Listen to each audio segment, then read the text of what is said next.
National Housing ambayo tuko katika jengo hili ambalo lina ubora wa hali ya juu na lina upamba mji.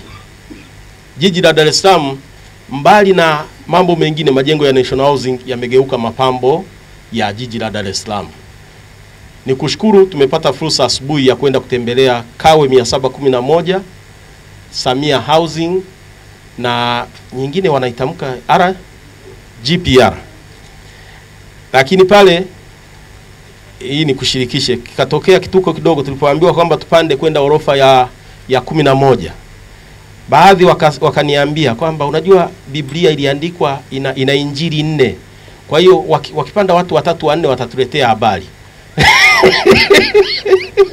Mimi nikajua kwa nini wamesema watu 3 4 watatuletea habari. Kwa sababu tulikuwa tunapanda na kule juu hakuna vioo. Lakini mimi si mmoja wao waliosema kwamba watatuletea habari. Mimi na ndugu yangu Saguya tumepanda na tukawaletea habari wale waliokuwa wamebaki chini. Tunapongeza sana kwa kukwamua huu mradi wa Kawe. Kwa sababu miaka 8 iliyopita mradi huu ulisimama.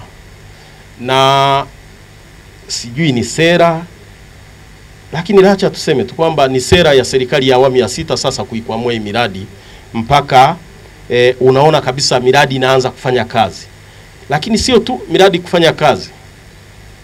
Jengo hili tulipo hapa Morocco Square tuliambiwa kwamba unajenga majengo ambayo hata mpangaji utampata miaka 8 iliyopita. Lakini leo tumeambiwa jengo hili kwa takwimu limejaa.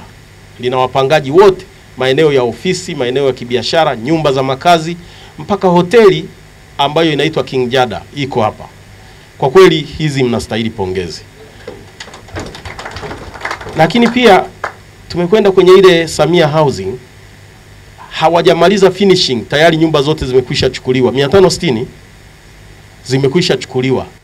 Shirika limekuwa kimapato katika kipindi cha miaka 5 kutoka 2019 tulikuwa na kipato cha bilioni 125. Katika hesabu ambazo zimekaguliwa na mkaguzi mkuu wa serikali kwa mwaka wa fedha uliopita, tumeweza kufikisha bilioni 189, ambalo utaona shirika limekuwa kwa asilimia 34 kimapato katika kipindi cha miaka 5.